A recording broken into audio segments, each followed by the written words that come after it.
Memang tujuannya obat-obatan narkoba dan psikotropika itu untuk bius biasanya, untuk anestesi. Tapi disalahgunakan, makanya orang yang pakai narkoba ada yang tenang gitu-gitu, tidak merasakan nyeri. Itu kadang-kadang seperti itu. Tapi memang kebanyakan sekarang anak-anak muda mungkin banyak salah menyalahgunakan narkobanya. Nggak hanya yang golongan-golongan berat.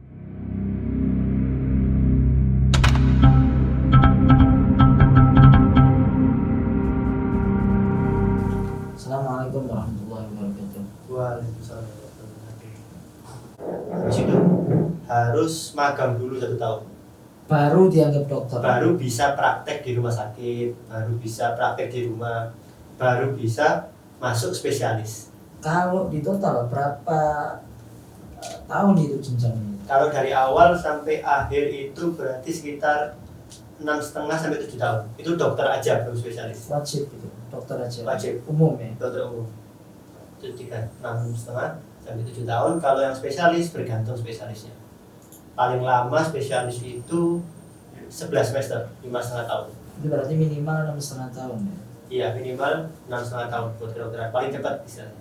Di Fakultas Kedokteran Anak di Jember, itu hubungan sama stunting juga. Jadi stunting itu adalah kondisi di mana anak itu tumbuh tidak semestinya, di mana dia memiliki perawakan pendek, habis itu kemampuan akademiknya juga bakal berkurang. Sebenarnya penyebabnya itu simpel, kehamilan. Betul. Pada saat kehamilan. Jadi ibunya hamil, konsumsinya tidak sempurna. Maksudnya kan nutrisi itu banyak banget jenisnya. Ada yang karbohidrat, vitamin, protein, lemak dan lain-lain. Mineral. Nah, kalau semua itu nggak terpenuhi secara sempurna, maka akan berpengaruh pada kondisi bayinya juga. Jadi saat kondisi ini tidak terpenuhi secara normal, secara sempurna, maka bayinya nanti lahirnya bisa mengidap namanya stunting, dan ini sering banget terjadi di Indonesia. Jadi banyak orang yang perawakannya pendek, habis itu sulit menerima ilmu akademik. Kadang-kadang permasalahannya adalah di situnya. Tapi mungkin yang nonton ini berpikir kalau nutrisi yang cukup, nutrisi yang sempurna itu mahal. Sebenarnya enggak. Oh enggak. Contoh, kita butuh nutrisi hewani, mungkin kita bisa dapat dari telur, mungkin dari ayam, atau ayam sekali-sekali, dari telur, dari tempe. Untuk nutrisi nabatinya, di banyak banget banyak banget yang bisa kita pilih. Bukan hanya dari barang yang mahal, tapi barang yang murah untuk mencukupi nutrisinya. Jadi makannya itu nggak monoton. Nasi telur setiap hari, kan nutrisinya jadi nggak sempurna. Akhirnya bisulan nanti. Bisa jadi. Nah, sebenarnya efek samping dari nutrisi kehamilan ini bukan hanya pada saat pertumbuhan anak, tapi kelahiran anak adanya masalah atau enggak ini juga berpengaruh pada nutrisinya juga. Oh. Contoh, pada saat ibu hamil itu ada hari-hari penting di mana ibu hamil itu harus dijaga dari paparan obat-obatan yang menyebabkan teratogenik istilahnya, merusak janin. Habis itu paparan bahan kimia, paparan radiasi, nutrisi, alkohol, semua nikotin, rokok, itu semua harus dijaga dari itu, utamanya pada minggu ketiga sampai minggu ke-8. Kontraksi juga. Kontraksi itu nanti hubungannya di minggu-minggu terakhir dan makan makanan tertentu.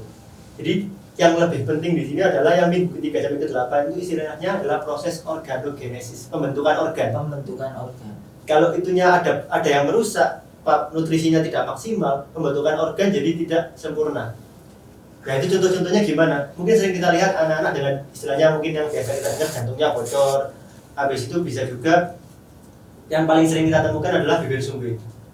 Bibir sumbing itu juga berhubungan sama minggu ke-3 sampai ke-8 itu. Kurang nutrisi, paparan radiasi, paparan asap rokok, paparan alkohol dan lain-lain, sama obat-obatan tertentu. Gitu. Nutrisi apa itu yang kurang? Contoh, kalau seumpama kondisi anencefali atau spina bifida, itu kondisi yang tadi tempurung kepalanya nggak ada, atau sumsum tulang belakangnya yang terpapar, itu makanannya asam folat. Kurangnya asam folat. Makanya mungkin Ustadz sering lihat di iklan-iklan di TV susu bayi dengan asam folat. Ya itu tujuannya sebenarnya salah satunya adalah memenuhi kebutuhan ibu akan asam folat biar kejadian dari anencefali tadi yang nggak ada tempurung kepala sama spina bifidanya bisa nggak ada. Asam folat tuh mungkin bisa ditemukan di mana?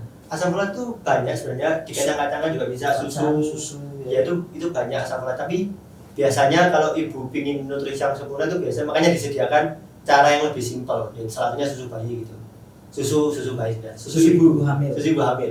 Jadi di situ sudah diformulasikan buat kebutuhannya sempurna. Tapi kalau memang nggak mau beli itu ya bisa dengan cara-cara lain yang menutupi kebutuhan nutrisi yang lain. Mending kan mungkin herbal aja ya, herbal Bisa. yang minum susu, banyak kacang. Bisa, tapi ya tetap harus dihitung, jangan berlebihan.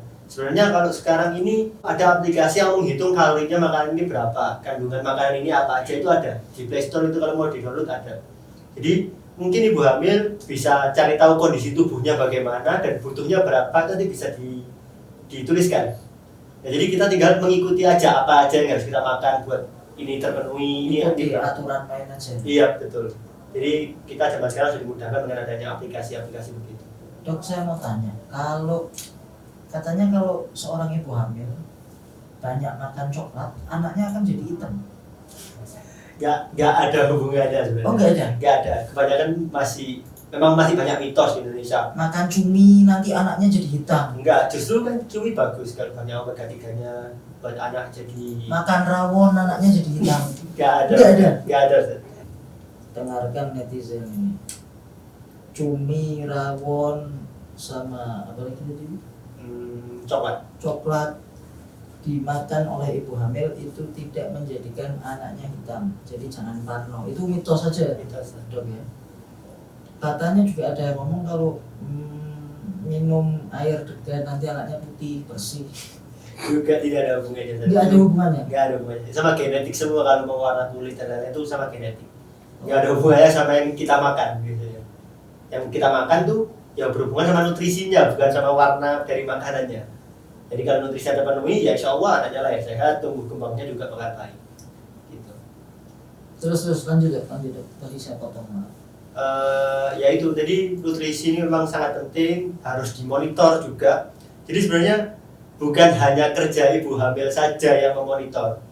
Sebenarnya mungkin dokter-dokter sekarang dan pemerintah sekarang itu sudah berusaha juga buat ada aplikasi atau ada penyuluhan istilahnya, buat langsung ke orang-orang yang hamil biar nutrisinya bagus, pengetahuannya tentang apa itu stunting, apa itu kelainan kongenital. Kelainan kongenital itu adalah kelainan yang diakibatkan sama proses kehamilan.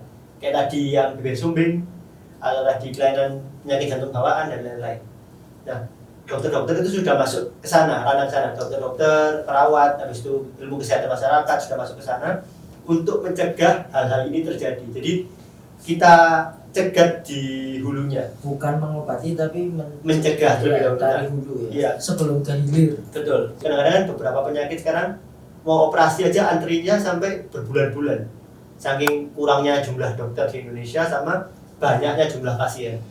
Makanya kita cegat di hulunya biar nggak terjadi banyak kasus. Gitu, Ustaz. Itu bidang apa yang membidangi itu, mencegah kesehatan? Atau dari ID atau gimana sih? Sebenarnya ya ada program dari ID, ada program dari Kementerian Kesehatan, dan ini bukan hanya kerja dokter. Memang dokter ada tugas preventif, tugas pencegahan istilahnya. Tapi ada juga yang mungkin bisa pernah dengar kuliah Fakultas Kesehatan Masyarakat. Itu kan tujuannya buat salah satunya buat promotif dan preventif dari pencegahan tadi ke masyarakat. Buat menjelaskan. Caranya gimana? Kok saya nggak pernah dengar tuh? Ya, memang karena luasnya daerah di Indonesia dan sedikitnya jumlah dokter jadi dan tidak menjangkau. Jadi kebanyakan tidak menjangkau. Tapi memang beberapa daerah yang endemik akan suatu hal. Sebagai contoh, di Jember itu ada TBC. Kalau nggak salah peringkat 1 TBC di Jawa Timur. Nah, memang kalau jumlah dokter ini masih sedikit, utamanya pada daerah-daerah yang di luar Jawa. Sebagai contoh kan persebaran fakultas kedokteran itu kan kebanyakan di Jawa daripada di luar Jawa. Betul. Dan kebanyakan orang yang kuliah di fakultas kedokteran itu bukan ingin mengabdi ke tempat lain, ya mungkin mengabdi di daerahnya. Iya, tapi dia untuk kembali ke daerahnya. Dan kalau seumpama kuliahnya banyak di Pulau Jawa, sehingga pemerataan dari dokter di Indonesia jadi berkurang. Iya, betul. Jadi alangkah baiknya kedepannya mungkin kalau mau pemerataan fakultas kedokteran itu di provinsi dan pulau-pulau lain, Sumatera, di Kalimantan, Papua, Sulawesi itu. Emang ada berapa fakultas yang terbesar maksudnya dalam kedokteran? saya kurang tahu, cuma mungkin lebih dari 50% itu ada di Pulau Jawa. Tapi di Jawa Timur itu mungkin kalau saya hitung itu di Surabaya ada 8, di Malang ada 4, di Jember ada 1. Di Jawa Timur ada itu. Itu baru di Jawa Timur, belum di Jawa Tengah, belum di Jawa Barat yang jauh lebih banyak lagi di Jawa Barat. Dan kalau di daerah-daerah seperti Sumatera, Kalimantan, Sulawesi, Papua itu masih mungkin bisa dibilang di bawah 10 mungkin per provinsi, per pulaunya justru. Sedangkan di Jawa Timur sudah ada berapa tadi?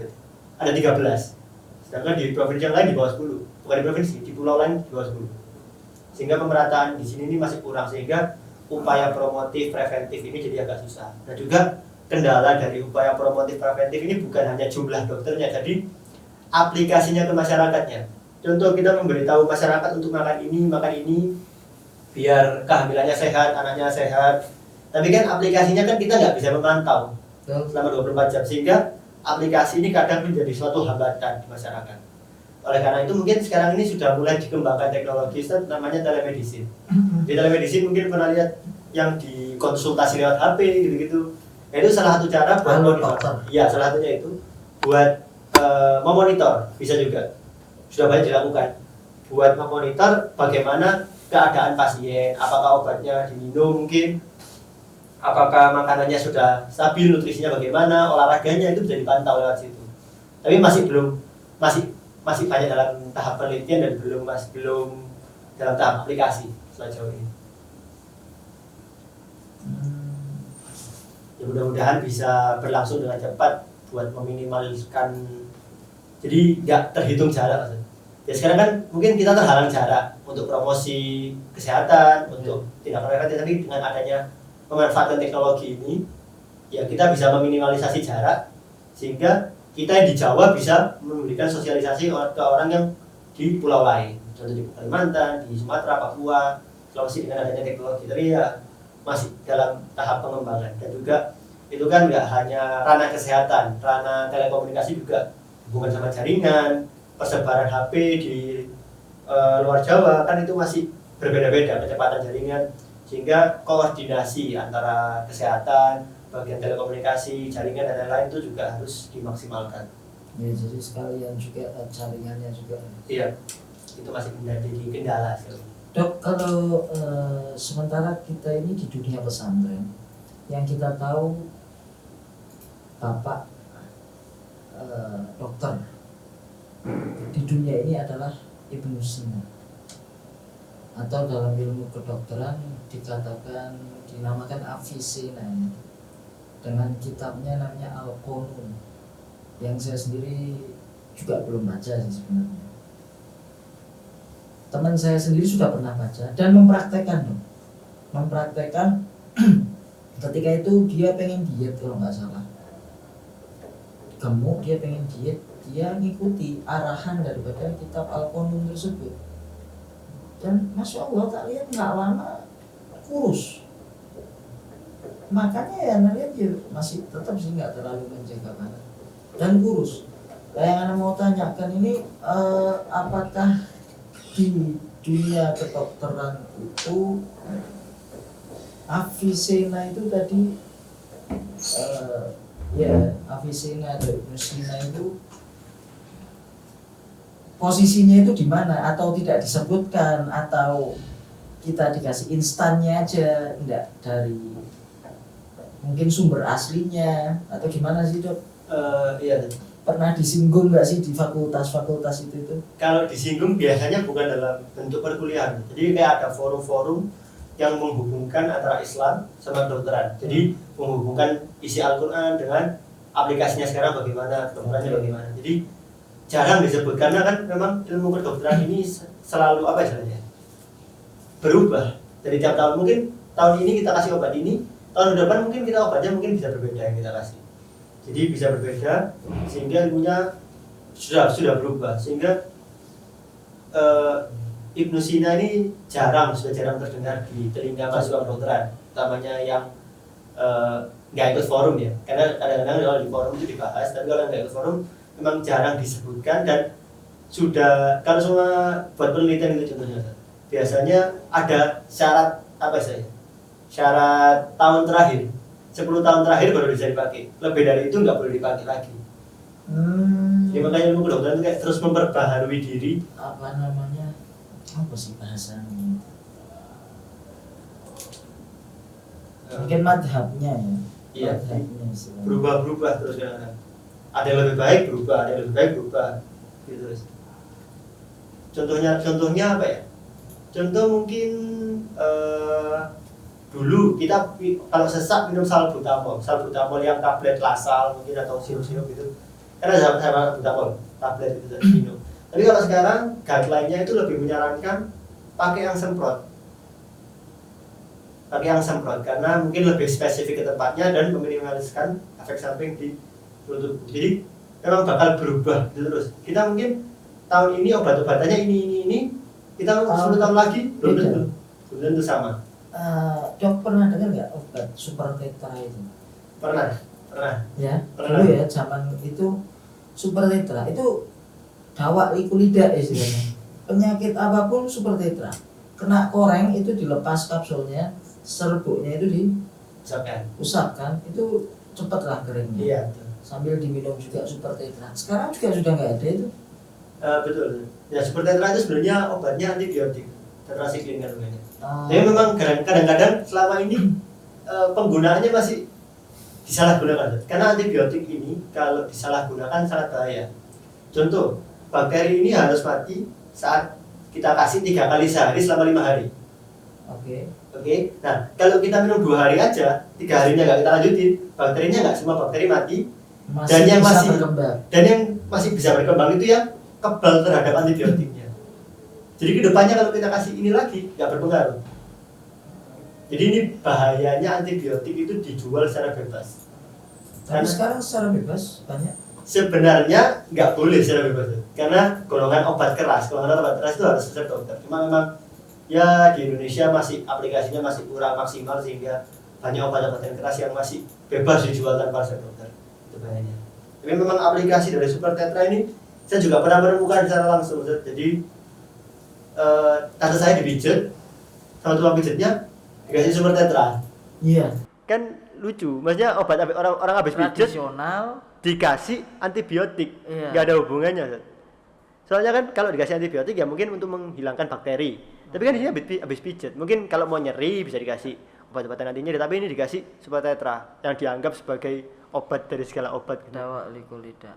Padahal ya aplikasinya masih banyak yang salah sejauh ini. Kalau amoxicillin itu dok antibiotik juga. Antibiotik juga, cuma biasanya amoxicillin itu yang termasuk yang ringan. Dan itu gunanya antibiotik itu untuk menyerang bakteri.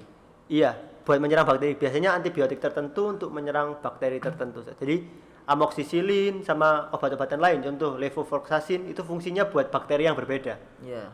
Gitu. Ya memang buat membunuh, ada yang membunuh, ada yang menghentikan pertumbuhan bakterinya. Ada yang membunuh itu yang bakteri baik, bakteri jahat. Kalau dikasih antibiotik, bakteri jahat bisa jadi baik, maksudnya gitu ya?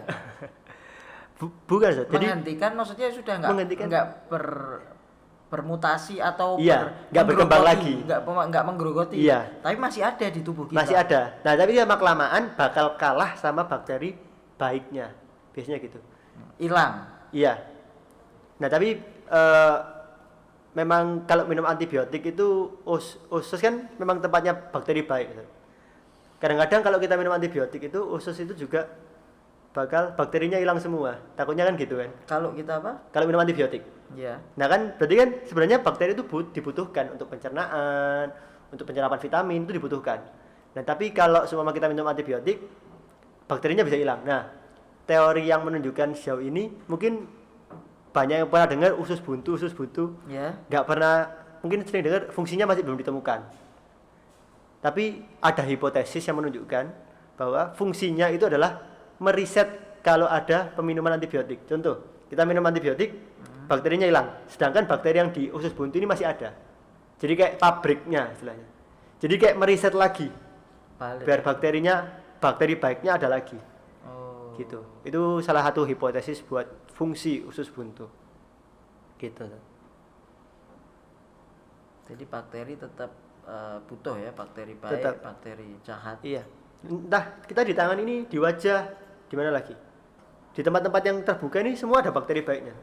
Semua ada bakteri baiknya. Cuma memang ada beberapa tempat di tubuh itu yang nggak boleh sama sekali ada bakteri. Di pernafasan bagian bawah, di darah itu nggak boleh ada bakteri. Dok, saya tanya lagi dok. Kebanyakan masyarakat di Jawa Timur ini kan culture makanannya ini kan selalu asin pedas. Jadi saya juga ketika pindah di Jawa Timur ini akhirnya lidahnya sudah terbiasa dengan Jawa Timur. Nek nggak pedes itu kok koyo nggak leko makannya, nggak enak. Kadang nggak bisa makan Nana kalau nggak pedes itu. Itu dengan setiap hari mengkonsumsi cabai dengan pedas seperti itu, apakah bisa membahayakan, membredel usus kita atau gimana sih dok? Sebenarnya untuk cabai sendiri ini kan dikonsumsi setiap hari itu kandungan utama cabai itu biasanya capsaicin dan vitamin C contohnya. Nah, capsaicin ini efeknya yang menimbulkan efek pedas tadi bisa mengiritasi lambung, mengiritasi kerongkongan mungkin. Nah, kalau dimakannya dalam jumlah banyak baru mungkin bisa berbahaya, atau mungkin orangnya sudah punya asam lambung tinggi, gastritis, bisa sampai ulkus, luka lambung. Itu kalau makan cabai biasanya perih perutnya. Justru yang lebih diperhatikan daripada cabai ini sebenarnya adalah yang asin, Ustaz. Karena konsumsi asin yang berlebihan ini akan menahan cairan agar tetap ada dalam tubuh. Konsumsi asin yang banyak menahan cairan dalam tubuh. Jadi cairan dalam tubuh, jadi cairan itu tetap dalam darah, nggak dikeluarkan lewat urin. Jadi menambah jumlah cairan dalam darah. Efeknya apa kalau peningkatan jumlah cairan dalam darah? Tekanan darahnya naik. Makanya orang kalau kebanyakan makan asin darah tinggi. Bisa darah tinggi. Nah, bahayanya darah tinggi ini biasanya kan orang Indonesia ini jarang ngecek juga.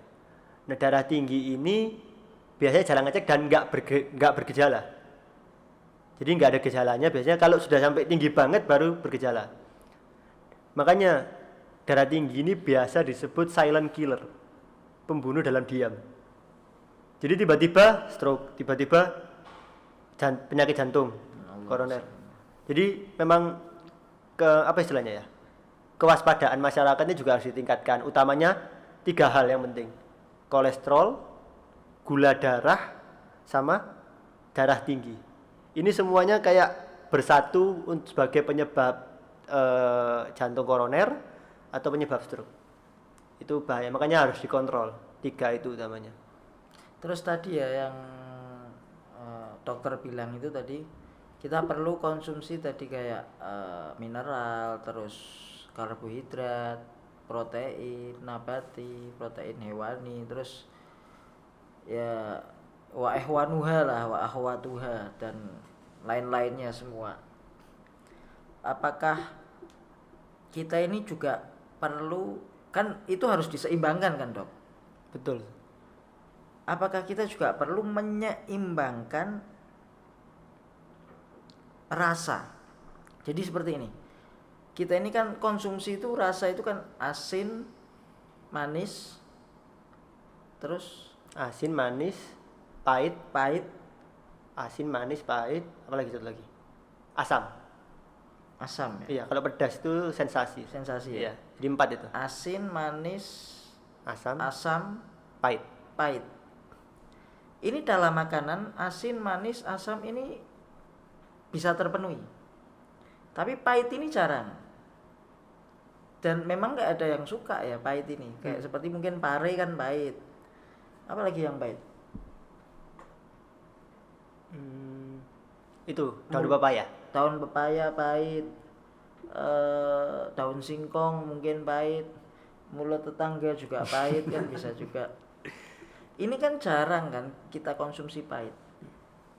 Ya nggak tahu ya apa ini benar atau tidak. Dengan adanya obat itu menyeimbangkan konsumsi tadi itu. Obat itu kenapa kok rasanya pahit? Itu menyeimbangkan karena orang itu sudah biasa manis, asam, asin.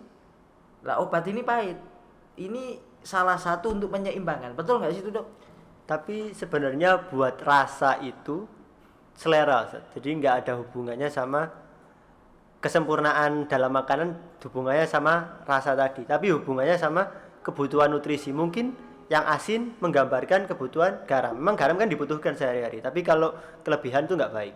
Memang harus ada, kalau gula ya glukosa buat energi. Ya, kita harus menyeimbangkan biar jumlahnya nggak banyak. Ya paling nggak boleh ada rasa semua itu, asal seimbang. Maksudnya seimbang ini bukan dalam arti rasanya enak atau enggak, tapi jumlah yang masuk dalam tubuhnya. Nutrisinya ya? Bukan rasanya yang masuk dalam tubuh. Jadi kalau cuma dihubungkan sama obat yang rasanya pahit, sebenarnya bukan ya? Nggak ada hubungannya. Bukan, Ustaz. Jadi yang penting ya tadi itu ya, nutrisi itu juga harus seimbang. Nek rasa itu nggak harus seimbang juga. Kadang-kadang rasa menggambarkan nutrisi. Contoh, asam menggambarkan vitamin C mungkin, asin ya garam, manis, glukosa. Jadi memang yang dipentingkan kandungannya. Pahit ini sebenarnya macam-macam, Ustaz. Kan macam-macam, bisa dari kopi dan lain-lain, tapi nggak menggambarkan spesifik biasanya kalau pahit itu. Terus katanya juga kalau gatal ya, minum yang pahit-pahit, betul? Sebenarnya nggak ada hubungannya, Ustaz. Cuma kan gatal itu penyebabnya macam-macam juga. Gatal itu manis jadinya gitu. Oh, nggak ada hubungannya, Ustaz. Nggak ada hubungannya. Biasanya kalau justru orang gatal minum manis, ternyata orangnya diabetes kan bahaya, Ustaz, malah. Oh iya, dalam itu nanti kontradiksi. Iya, istilahnya. Bukan. Maksudnya dengan minum yang pahit-pahit seperti itu bisa menetralkan gatal katanya gitu loh. Ya bisa, Ustaz, tapi dengan mekanisme lain, bukan mekanisme menghilangkan gatalnya, tapi dengan membuat otak kita berpikir pahitnya lebih kuat daripada rasa gatal. Sebagai contoh, suge saja. Iya, sebagai contoh, saat itu kulit kita gatal, kita garuk. Apakah penyebab gatalnya hilang? Enggak, tapi tubuh kita nikmat gara-gara ada garukan yang lebih kerasa daripada gatalnya. Jadi garuk itu bukan menghilangkan gatal, tapi menyembunyikan rasa gatal itu dengan garuk itu. Contohnya gitu.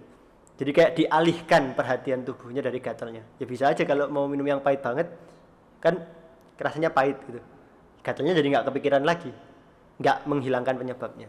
Kalau bius itu, Dok, kenapa bius? Saya belum pernah dibius, tapi nggak tahu ya, saya kata teman-teman anak kalau dibius itu kayak di salju gitu loh, tidur di salju itu nggak kerasa, adem kabeh, putih kabeh, rasanya itu kayak seperti itu betul-betul mati hilang itu. Kalau bius itu ada dua jenisnya, ada yang topikal aja, maksudnya di tempat spesifik. Kalau mau sunat kan di ya, itunya aja. Nah kalau seumpama yang total itu yang kesadaran. Ya kebetulan saya pernah, Ustaz, ya memang kesadarannya menurun dan rasa sakitnya jadi hilang karena nggak sadarnya tadi itu. Cuma habis itu sakit. Habis itu tergantung, Ustaz. Contoh kalau semua kita operasi, ya luka bekas operasinya bisa sakit. Bisa sakit, biasanya dikasih obat-obatnya nanti nyeri gitu. Ya paling enggak kalau semua orang dibuka perutnya tapi enggak dikasih bius total kan kaget, Ustaz. Malah sakit banget jadinya. Ya kenceng-kenceng. Iya, malah ngelihat seperti itu tambah sakit. Kadang enggak.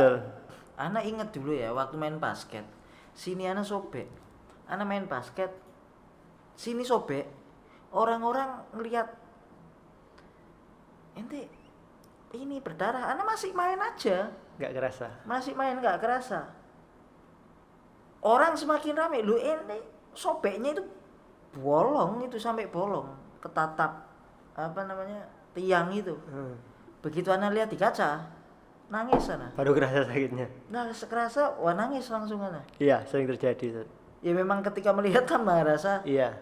Sakit ya. Betul. Jadi kayak belum kerasa kan juga waktu lagi bermain adrenalinnya lagi naik. Jadi nggak fokus di darahnya. Itu salah satu untuk mengalihkan tadi. Iya betul. Baru kalau kelihatan baru kerasa sakitnya. Kadang-kadang kejadiannya gitu juga, Ustaz. Nah kalau bius total itu menghilangkan menurunkan kesadaran. Iya, menurunkan kesadaran sementara. Nanti istilahnya anestesi itu bukan hanya menidurkan orang, tapi menidurkan sampai bangunnya lagi. Ilmunya itu begitu, Ustaz. Jadi kan selama kita dengar ilmu anestesi, spesialis anestesi itu ya tujuannya adalah menidurkan orang. Tapi biasanya anestesi itu apa? Ya itu tadi bius, bius itu namanya anestesi. Nah, sebenarnya tujuannya itu adalah bukan hanya menidurkan, tapi menidurkan sampai bangun lagi. Itu tujuannya anestesi itu, bius itu. Jadi nggak hanya dikasih obat tapi diperhatikan gimana frekuensi nafasnya, apakah ada gangguan, apakah ada gangguan irama jantung dan lain-lain. Jadi diperhatikan semua. Dan itu sampai berapa berapa jam mungkin Iya. atau Biasanya ada jam-jamnya, cuma Anda belum hafal Ustaz. Jadi mungkin kalau sampai jam tertentu belum selesai operasinya, tapi itunya pasiennya hampir- mau bangun, hampir hilang iya, ya. ditambahin lagi Ditambahin anestesinya lagi. biar masih turun kesadarannya gitu. Biar gitu. Ada nggak yang sampai 2 hari gitu? Kebanyakan nggak ada kalau cuma gara-gara anestesi ya yang 2 hari itu. Ya 1 dosis nih misalkan 2 hari gitu. Kebanyakan nggak ada Ustaz. Jadi kalau yang 2 hari biasanya Mentok-mentok koma. paling jam-jam Iya, ukurannya biasanya jam ya. iya ukuran jam. Mungkin ya 6 jam. Macam-macam, ada yang 4 jam tergantung dosis yang diberikan. Kadang takutnya dikasih 1 dosis, Nggak paham. Ya? dikasih 1 dosis, terus tidurnya 300 hari. Akhirnya ashabul kahfi jadinya. Bisa jadi kalau semua kena efek sampingnya Ustaz. Ashabul kahfi kan itu Iya. kan salah satu istilahnya bahasa Iya. kalau dibahasakan kedokteran ditidurkan sama Allah 360 tahun itu. Tahun sampai 7 generasi ke bawah. Terakhir bangun ke pasar uangnya udah beda. Dia balik ke rumah ternyata cicitnya. Akhirnya setelah itu Allah matikan mereka semua.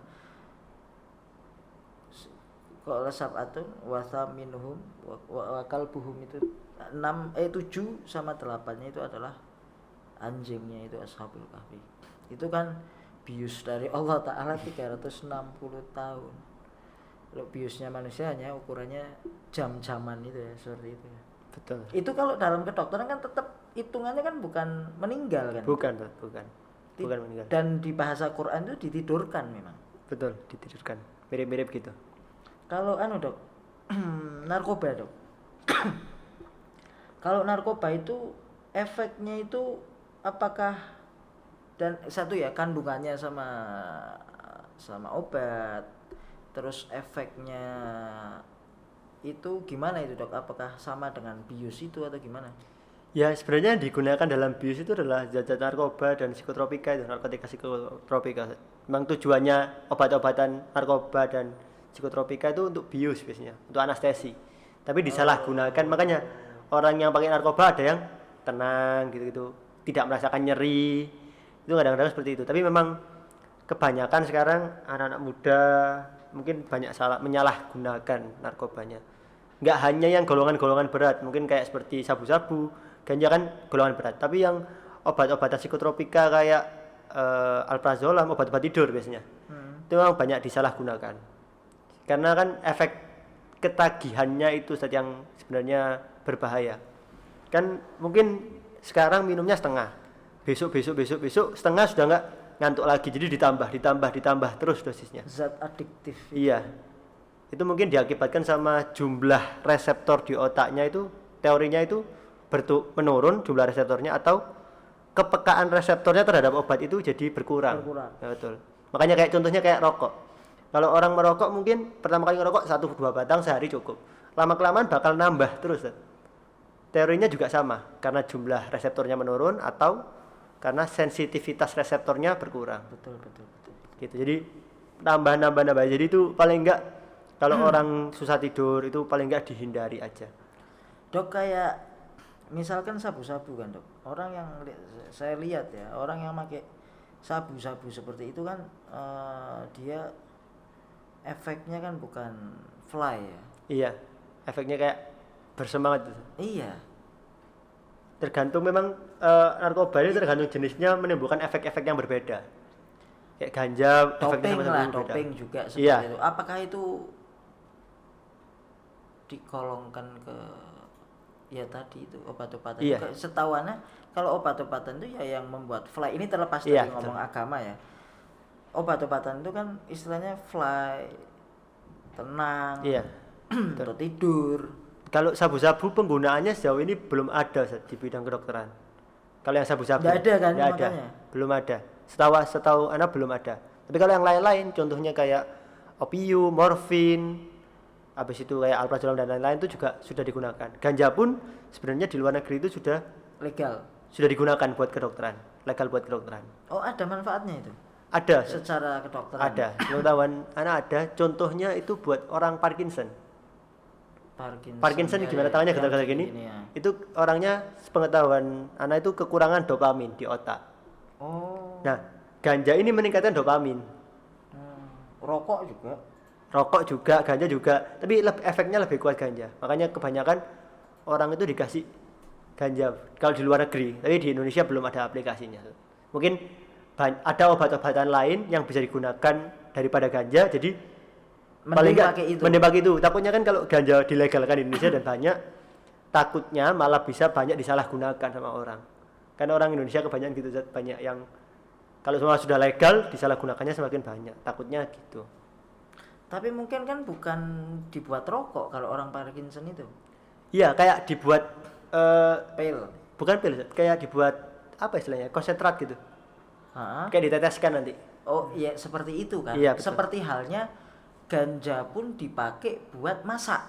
Betul. Karena sebagian daerah kan kadang pakai ganja buat penyedap apa biar enak lah makanannya. Iya. Itu bukan digolongkan ke narkoba kan. Kalau dipakai buat masak buat makan. Ini terlepas legal dan tidak legal. Dan bukan menanamnya itu memang sudah tidak boleh kan kalau di sini kan. Betul. Cuman make untuk makanan ini kan tidak sampai terlarang. Nah, kalau yang masalah itu anak kurang paham Ustaz. Tapi mungkin kalau semua sampai ketahuan bakal tetap diproses. Bahayanya di situ juga. Memang anak pernah lihat dokumenter tentang penggunaan ganja gitu. Jadi kan ganja itu yang mengandung zat buat fly itu ada bagian batang, bagian daun, biji, dan biji. Nah, daun biji bunga ini yang tinggi, sedangkan batangnya itu rendah. Nah, yang dibuat masak itu biasanya bagian batang. Jadi selain biayanya lebih murah dan kadar fly-nya itu semakin sedikit. Gitu. Tapi kalau di Indonesia masih belum boleh sepengetahuan anak. Meskipun itu untuk masak. Tapi kalau mau aplikasinya ya nggak tahu ya kalau di Indonesia selama ini gimana. Karena juga belum pernah nemukan secara langsung. Oke, Dok, terus kan kita tahu pengobatan kita. Saya juga terkesan dengan omongannya Sujiwo Tejo. Farmasi itu alternatif. Obat tradisional ini alami, maksudnya yang asli. Tapi malah kebalikan. Farmasi ini menjadi utama, yang alternatif itu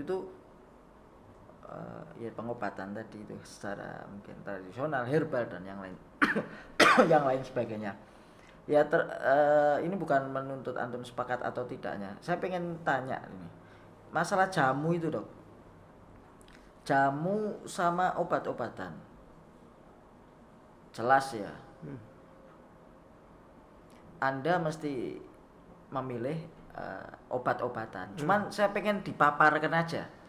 Apa efek samping dari obat-obatan dan apa kelebihannya? Apa efek samping dari obat-obatan herbal tradisional atau jamu dan manfaatnya apa?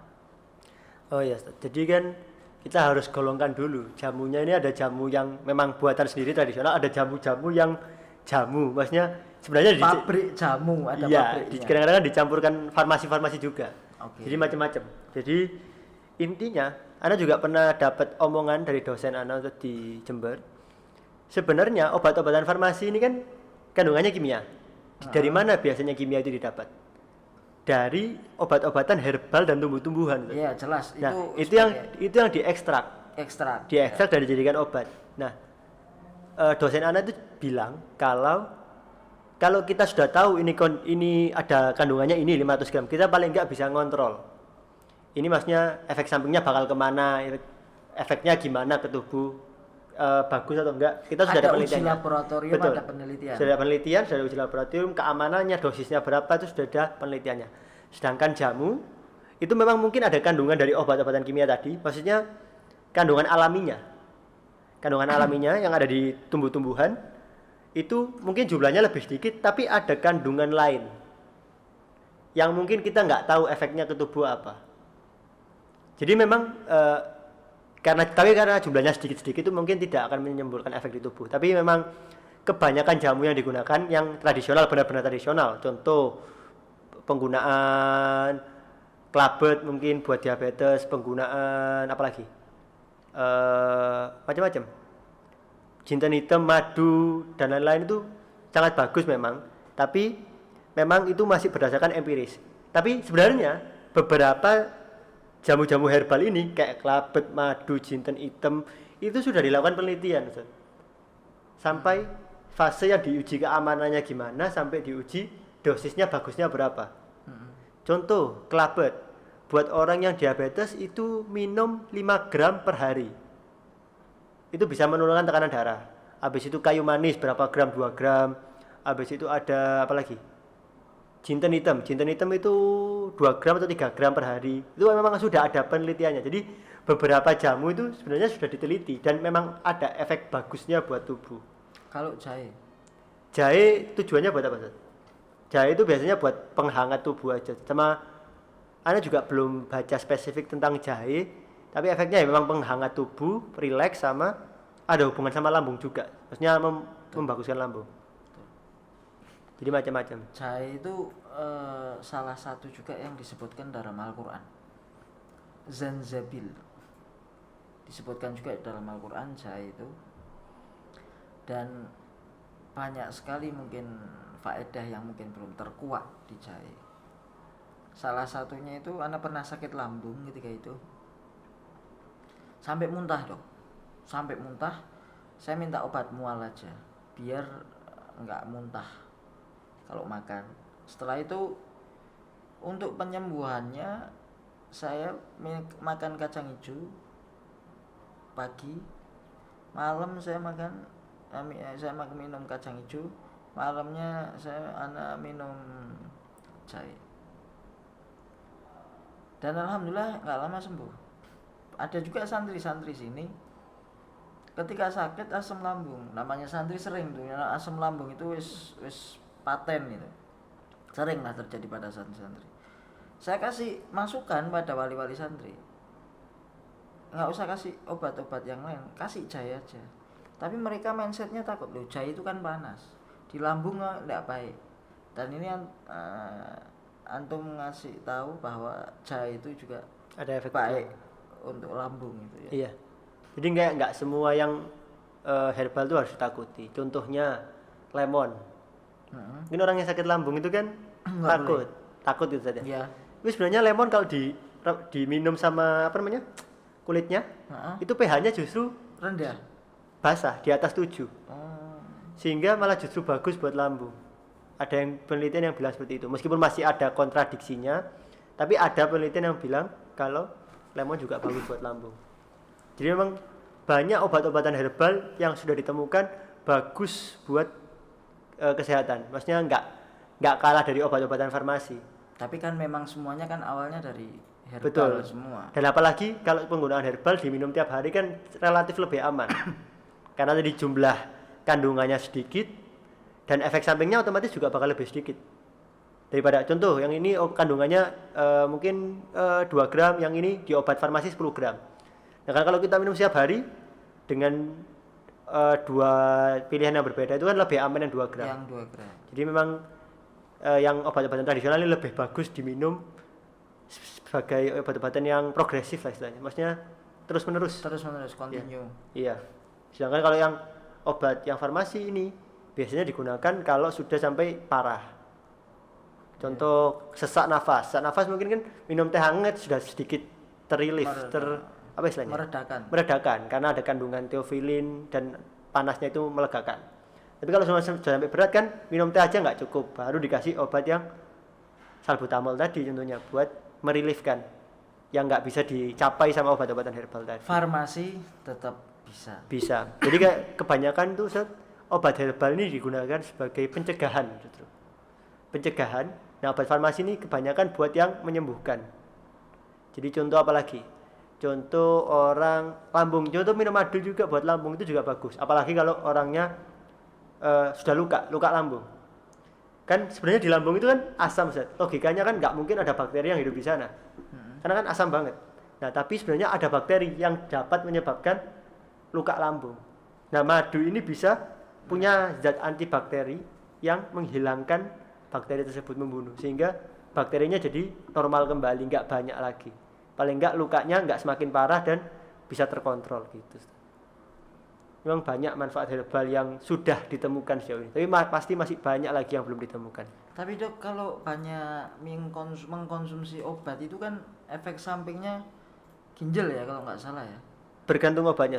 Kebanyakan kalau obat-obatan kayak anti nyeri itu yang NSAID kayak ibuprofen, aspirin, natrium diklofenak itu juga ada hubungan sama ginjal, ada hubungan sama lambung. Kalau paracetamol penurun panas, apalagi kalau dosisnya berlebihan dalam satu hari itu kenanya ke hepar, ke hati. Jadi tergantung obat efeknya kemana, itu spesifik biasanya. Oh iya, kalau ngomong masalah humma, panas, Anda juga pernah baca di kitab Tibun Nabawi itu, saya lupa redaksinya ya. Abriduha bilma kalau nggak salah ya, redaksinya seperti itu. Maka dinginkanlah kalian dengan air. Dan alhamdulillah selama ini saya juga, kan panas itu kan sebenarnya bukan sakit Dok. Sakitnya itu mana terus bisa menyebabkan panas kan akhirnya badan. Dan ketika badan panas ini kan rasanya wis nggak enak semua. Saya baru ngerasakan panas tapi masih bisa jalan itu ya kena COVID itu. COVID itu panas tapi masih masih oke kan. Biasa orang kalau panas itu sudah geblak, apalagi panasnya tinggi pasti geblak, kecuali itu panas COVID itu. Itu badan panas, saya minum air yang banyak, nanti kencing itu hangat, kencingnya itu keluar apa namanya, panasnya itu Betul. turun langsung. Itu termasuk Tibun Nabawi Dok. Iya, ada, itu bisa dihubungkan juga sama kedokteran. Contoh, waktu kita panas, maka produksi urin kita itu akan semakin banyak, keringat akan semakin banyak, dua. Sehingga kita bisa terjadi dehidrasi, kekurangan cairan. Oke. Apa efeknya kekurangan cairan? Salah satu efek dari kekurangan cairan adalah tubuh jadi panas. Jadi bisa semakin panas. Kalau orang panas, dehidrasi, nggak minum banyak, tubuh akan jadi semakin panas gara-gara dehidrasi. Nah, justru minum air itu mengembalikan cairan yang harusnya dalam tubuh yang tadinya keluar lewat urin, lewat keringat. Jadi orang yang sakit dibandingkan orang yang biasa, orang yang panas namanya, minum airnya harus lebih banyak. Minum airnya lebih banyak, nutrisinya lebih banyak. Orang yang sakit itu. Orang yang sakit panas utamanya. Terus Dok, kalau juga kurang tidur Dok, mesti kok badan ini panas Dok? Saya juga belum tahu spesifiknya kenapa kok kurang tidur bisa menyebabkan panas. Tapi kan kalau mau dihubung-hubungkan, tidur kurang, contoh sejam, 2 jam, 3 jam, 4 jam sehari, otomatis akan stres. Maksudnya ada. Nah, stres ini akan menimbulkan apa aja? Efeknya stres ini banyak, Ustaz. Meningkatkan tekanan darah, satu. Meningkatkan pemecahan lemak. Jadi orangnya jadi kurus, gula darahnya tinggi. Makanya kalau orang stres berkepanjangan itu bakal jadi kurus lama-lama. Kecuali kalau disambung makan terus, kan bisa sama. Yang ketiga, efeknya bisa menurunkan sistem imun, kekebalan tubuh. Nah, karena mungkin yang dihubungkan sama menurunnya sistem imun ini, tubuh gampang terserang virus, bakteri, parasit dan lain-lain. Efeknya apa ya tadi? Salah satunya panas, demam. Bukan panas demam. Jadi kayak dipegang ini panas badan ini. Jantungnya berdebar bukan panas ya. Bukan panas sakit. Oh, bukan panas sakit itu. Oh, iya, Pak. Panas. Ya kalau dihubungkan kan tadi sudah dibilang ada stres tadi kan ya. Nah, stres ini merangsang, istilahnya gampangannya ada suatu saraf yang tujuannya buat meningkatkan debarnya hati sama mengecilkan pembuluh darah. Jadi pembuluh darah ini, aliran darah ini bakal lebih cepat. Aliran darah yang lebih cepat otomatis akan panas. Contoh, Ustadz lagi main basket, tangan, wajah mungkin kan merah, panas kan. Nah, efeknya itu mirip-mirip sama itu. Adrenalinnya naik gara-gara, tapi kalau yang stres ini gara-gara ada suatu hormon yang merangsang tadi berdebarnya jantung, habis itu aliran darah semakin cepat, aliran panas ke tubuh itu semakin keluar istilahnya. Kalau ketemu pacar juga gitu dok, debar hatiku. Mirip-mirip Ustaz, efeknya mirip-mirip. Ya, Kira-kira memang satu tentu. saraf simpatis istilahnya. Oh itu Ada. juga. Iya. Orang stres yang berkepanjangan, habis itu orang kaget, orang ketemu pacar berdebar, orang apalagi excited, itu kan sama-sama merangsang saraf yang sama, saraf simpatis istilahnya. Nah, saraf simpatis ini efeknya apa? Berdebar, habis itu nafasnya jadi Ngos-ngosan. bukan ngos-ngosan, jadi kayak lebih Cepet. jadi lebih berat gitulah, lebih banyak yang dimasukkan udaranya istilahnya. Aliran darah semakin kecil sehingga cairannya semakin cepat keluarnya, semakin cepat berputar istilahnya. Iya. Nah, efeknya itu sama, cuma ya perbedaannya ada di pikiran. Entah pikiran kita stres, pikiran kita sedih, excited atau Tapi itu gimana. bahaya dok kalau keseringan gitu.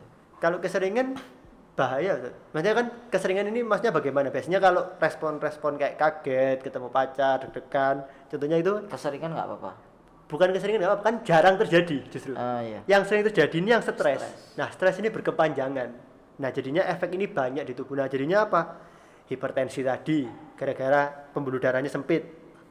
Yang dan berdebar. Yang kedua, pemecahan lemak jadi tinggi. Glukosa darah banyak, bisa ke diabetes. Bahayanya. Imun turun efeknya kemana? Ya ke daya tahan tubuh. Contoh ada bakteri masuk atau apa, jadi nggak bisa melawan. Jadi nimbul gejala berat bisa-bisa gitu.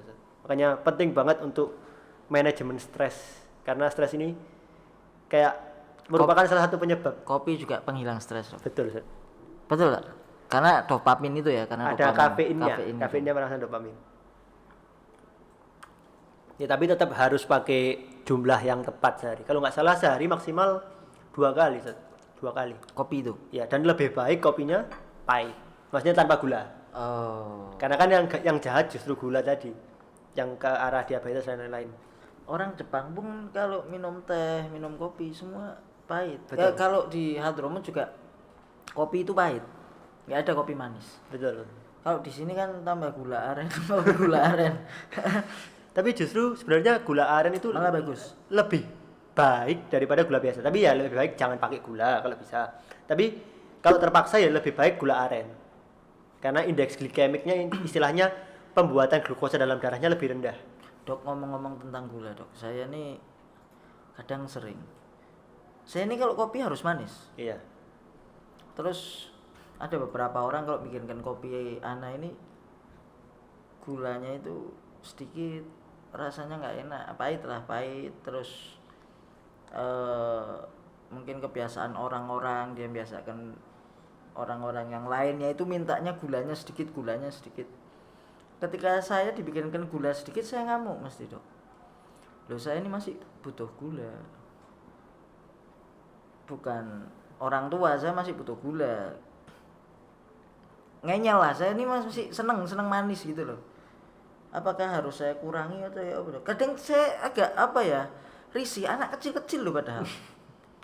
Anak kecil-kecil kok sudah jaga gula gitu loh. Iya. Jadi sebenarnya utamanya itu karena dia kan ini hubungannya sama diabetes. Itu melihat dari keluarganya dari kakek, nenek, ayah, ibu ada atau enggak turunan. Kalau sudah sampai ada, Ustaz, itu memang harus menjaga. Karena diabetes ini timbulnya bukan usia muda, tapi usia tua. Usia ya 30 biasanya sudah mulai kelihatan. Loh dok, ada murid saya dok. Umur piro itu? Sing iku, lemu iku. 14. Nggak tahu ya, kata orang tuanya kena diabetes. Jadi diabetes itu jenisnya ada 2, Ustaz. Diabetes tipe 1 sama tipe 2. Nah, yang terjadi pada orang-orang tua ini tipe 2 biasanya. Tipe 2 itu yang tadi mirip-mirip, sensitivitas reseptornya itu berkurang. Kan harusnya gula itu dibawa ke jaringan, Ustaz. Dibawa ke sel lemak, dibawa ke otot gitu kan. Nah, tapi ini nggak bisa masuk gulanya. Intinya gitu. Gara-gara hormonnya ini nggak sensitif lagi sama reseptornya buat buka pintunya itu.